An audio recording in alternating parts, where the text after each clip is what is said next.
All right, what's up, everyone?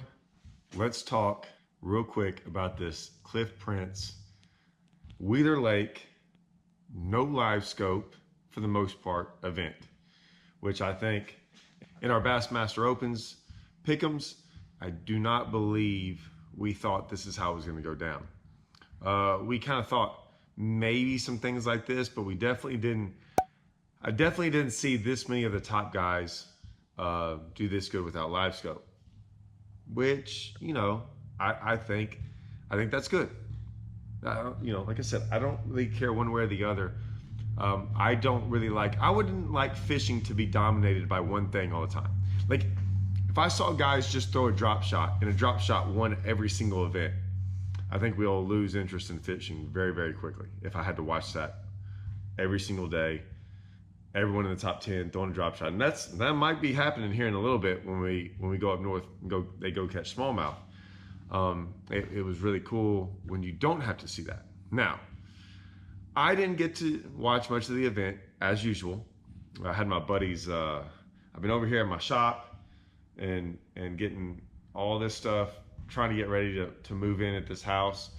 I've been working over here every day, and then my fishing buddy, got married yesterday.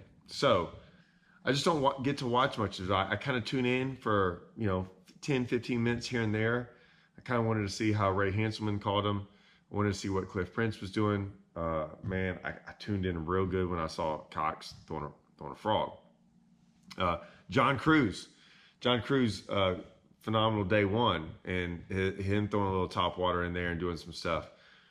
I didn't know, there's some grass on the lake on Wheeler. I have a small little interest in Wheeler because our Toyota Championship is going to be there later on in November. So I couldn't tell you where any of them caught them. I think Decatur Flats, as usual, big surprise there. But I don't really pay much attention to any of that stuff about like I said, if it's going to be on national TV like it is, wherever they caught him is going to be trash, like for the next couple months. And so, and probably even in that tournament, like guys are more worried about that. So I don't pay attention to any of that. Now, here's what I want to talk about this. There's a couple things. Cliff Prince, don't know him. Wouldn't know him, never talked to him. There's quite a few elite guys I've never talked to. There's quite a few guys that I've known for a long time. Cliff Prince has been in the game for a long time. Never heard much about him in the sense of what I mean by that is that's not a negative. Like sometimes when you don't hear about a guy, that's a positive. Okay? That's not a negative, that's a positive. I will say this. You can tell a lot by the commentators on how they talk. Now, I know this for a fact. Commentators have a job to do, and they're supposed to be totally unbiased. And for the most part, they are. Okay? Now, I'm just saying, at times, how about this? They're usually really consistent about how they talk about every angler. They never talk badly about anglers, but sometimes they go a little bit more about the anglers they like. It seemed like they were rooting for Prince in a good way. Like they're like, man, he was at it. Now, I listen to that. I care more about that stuff. I sometimes care more about the guy than the fishing sometimes. Makes me want to root for him. I started rooting for him, right? When I was like, oh, okay, man, he's been here a long time, all this. Then, and forgive me, like I said, I was working and I had it hooked up to my truck and I was listening to it, not watching it while I was working outside. I was doing some work where I could, man, it was like hard labor, but I could listen. I heard him talk about Brandon Polinick was on there, and I don't know who Brandon Polinick was with when they were doing their anglers. When the two anglers sit there and they kind of do the commentating. And listening to them talk about Cliff Prince is pretty much all I had to hear.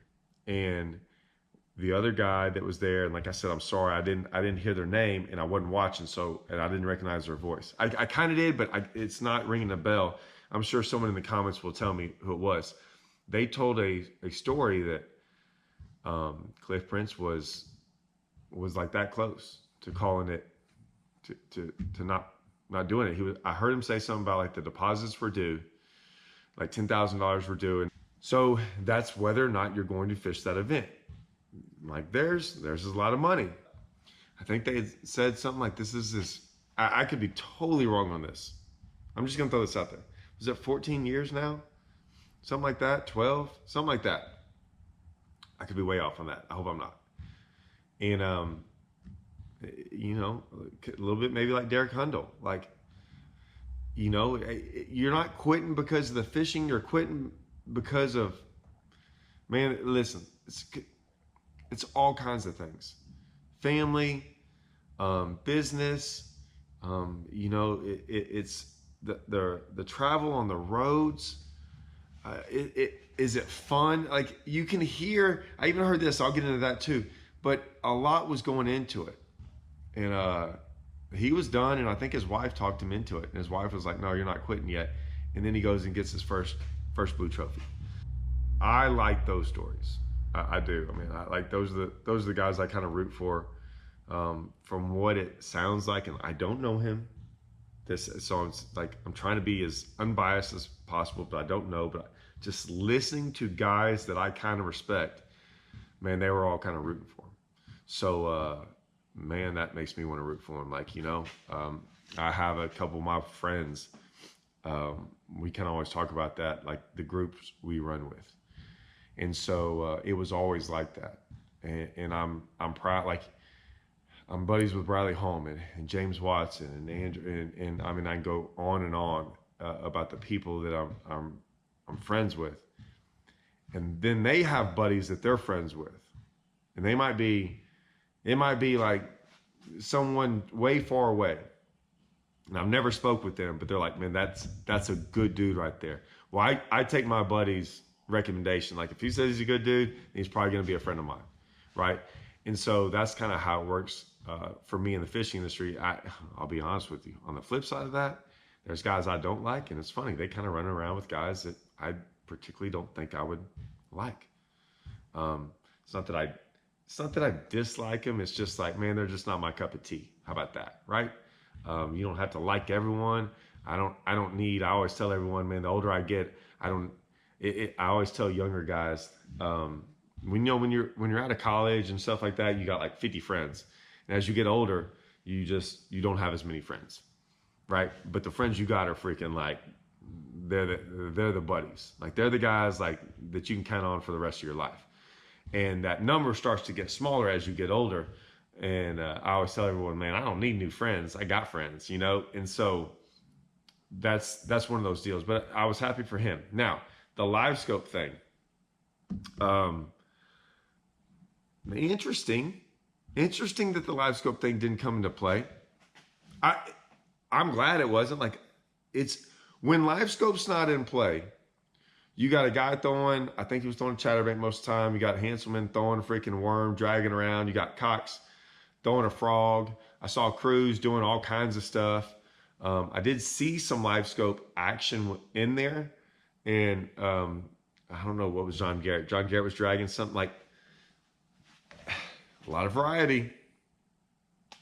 A lot of variety in this one. When LiveScope's not around, a lot of variety. I'm not negative on it. I'm just saying it's one of those deals where I find that interesting because I'm like, man, what's he doing? I wonder how he found those fish. What did he do? All that stuff. Just interesting to me. More to the LiveScope thing is this. There were certain things and I'm still going to do this video. And I'm going to get backlash. I don't really care. Y'all know me. I don't care about this backlash. Right now, I'm collecting my receipts. So just saying, I've been waiting for tournaments like this. We've had a couple of them. I've had a couple of these tournaments. And if someone thinks I'm talking about a certain person, that's you thinking I'm talking about someone. I'm not. I'm looking at it as a whole. If anyone is not like you, there's no doubt. If we go sight fishing, I'm going to pick the sight fisherman. When we go up north, I'm going to pick the smallmouth fisherman. When we go over here, I'm going to pick the LiveScopers. When we go over here and it's a flip and bite, I'm going to pick the flippers. When we go fish grass, I'm gonna know the guys that are gonna fish grass, all these different things. Now there's certain guys that will get up in there in those events that you don't exactly think are those guys. Those guys, I understand all these guys can fish. It's not what I'm saying. But that's who I'm gonna pick. Now I'm not the guy going, oh, take away LiveScope, you'll never catch a fish. That's the dumbest thing I've ever heard.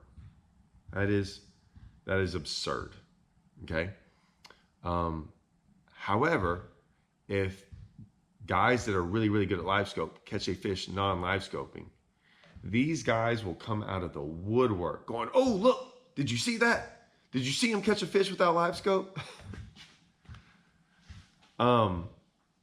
You do realize that I can take someone off the street that's never caught a fish before in their entire life and go put them on a lake and have them catch like 10 fish a day.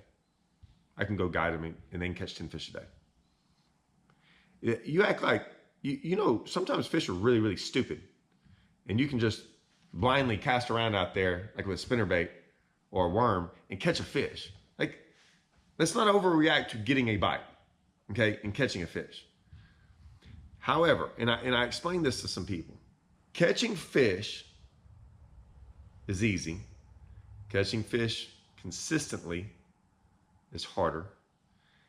Catching fish on one lake in a tournament is harder than that.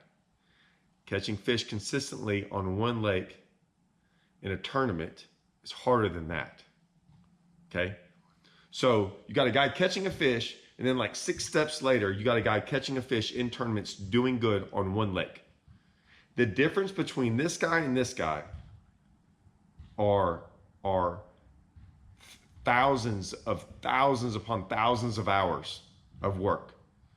And the knowledge that this guy has compared to this guy is night and day. Then you take this guy and compare him to the guy who can go to like multiple lakes, like in a state or even in a region, and fish bigger individual events and catch them everywhere, leaps and bounds above this guy that can catch them on one lake consistently. That guy can go to multiple lakes and do it. That guy's head and shoulders way above this. So now, like, what I'm talking about is the amount that you have to know of those two things, like from the start of that, of catching a fish, one fish, which people go nuts about sometimes, and that guy is huge. That guy goes and tries to fish the opens and qualifies and makes it to the elites, is bigger than that. And then you take that guy who's already on the elites, who wins Angler of the Years and wins a bunch of tournaments, is so far above even that guy. I'm running out of space here. Y'all get my drift? So there are definite levels to fishermen. That's all I'm gonna say. So when guys are like, man, you take away LiveScope, they won't catch a fish. Some people are taking that literal. I don't. What I'm saying is there's a big difference between, say we're fishing the opens and finishing 60th place every time and the top 20th place every time. Like those two, that's a giant difference. What I've always said is if you take LiveScope away from some of these guys, they can still fish. But what they do is good. Now, it's irrelevant that it's LiveScope. I'm gonna get into this. I don't even want to start this, but I'm gonna get into this video. You can take it from, say a guy was phenomenal with crankbaits, say a guy was phenomenal sight fishing, say a guy was phenomenal topwater fishing. Like if you took one of his strengths away, he wouldn't be as good. He just wouldn't be. That's the way I look at LiveScope sometimes. And then what I've been waiting for is for some of these guys that you watch on TV all the time, and they're always using LiveScope, and they get into one of these tournaments where LiveScope's not the leading factor in winning. I'm like, okay, man, I want to see this guy freaking, like, he don't need LiveScope. I mean, if anyone talks about it, it's like taboo. Like anyone, you can't, you will get trashed on the internet or on that. If you ever say, oh, you take a LiveScope away from that guy, you can't catch him. I mean, people will just come, oh, you're a hater, this, you're that. No, I guess we're not allowed to say that. Like, shh, be quiet. And I'm not against LiveScope. I'm not saying that. But it's like, hey, so we can't tell the truth now. We're not allowed to talk like the truth because all I see is like we're watching stuff. Like I can't go and watch a guy for like 6 tournaments in a row and every single fish he catches on camera is on LiveScope, right? And then all of a sudden go, man, I wonder what would happen if he didn't have LiveScope. Oh, he'd catch him just as good. Well, if he would catch him just as good, why does he keep using LiveScope? Like I never see him catch one without LiveScope, really. I mean, maybe one here, one there, but not really. My point is yeah, they would catch fish. Would they be as dominant? I don't know. Don't know. This isn't a hate. Like I said, I'm going to say it again. This isn't a hate or love. I'm just saying. So I was just waiting for some of these guys that I see catch them on LiveScope all the time, like show up in some of these non-LiveScope events. I'm not talking about a single person. There's a lot of them. It's just interesting how the top 10 looks different when it's not a LiveScope event. Am I allowed to say that? There's going to be guys throwing out names like, I don't care about your names. I'm just saying, I can look around and go, something, it looks different. Because sometimes when it's all LiveScope events, how about this? There's a lot of good LiveScopers over there at the Tackle Warehouse. They're all in the top 10. All them good LiveScopers, all in the top 10. That's all I'm saying. Nothing wrong with it. I'm just saying, when it's a LiveScope event, certain guys show up. When it's not, they're not as dominant. I'm just saying, it can be a true statement. It's not hate, I'm just saying, right? Listen, if it's a sight fishing event, book me in the top 10. If it's not, maybe not, right? Prime example, this year, Toledo Bend. For 2 days, I didn't sight fish on Toledo Bend. I just fished. I was in the top 10. Barely, but I was in the top 10. Final day, caught some fish. Then I had finally an opportunity to go sight fish. Weighed the biggest bag for me. For me, I weighed in the biggest bag for me. And moved all the way up to 5th place. Yeah, I like sight fishing will help me be more dominant. There's nothing wrong. I don't mind saying that. I was good enough to catch them without sight fishing and make the top 10. I caught the biggest bag when I put a little fishing in there, caught some fish, caught my biggest one that day, fishing. But then I went sight fishing and cold on up even. I was a little bit more dominant. And that's all I was saying. The levels to this, like just being that much better at something is sometimes 20, 30, 40 places. Well, that's sometimes the difference between qualifying for the elites, making the classic, things like that. That's all I'm saying. I'm going to get into that other video. I don't care what everyone says. I'm going to get into the whole, if you took LiveScope away or not. And if it ruffles people's feathers, so be it. Then because I'm not naming names, don't care. There's not names with an S, because there's tons of them now. I mean, do we have them all around our local lakes? Like, we know when they catch them, it's mainly LiveScoping. Hey, I just put out a video of me. The biggest fish we caught at Toledo Bend, I LiveScoped up. I can do it. I don't have to all the time, but I can. But it still won't matter. Guys will still look at this video and be like, oh, you're hating. No, I've been making top 10s. We've been catching them. I'm fine. I think I'm allowed to talk about it. I think. Oh, I'm ready. My boy's shooting some basketball. He's getting mad at me. I ain't out there yet. I got to go bust this little dude up in some basketball. See y'all.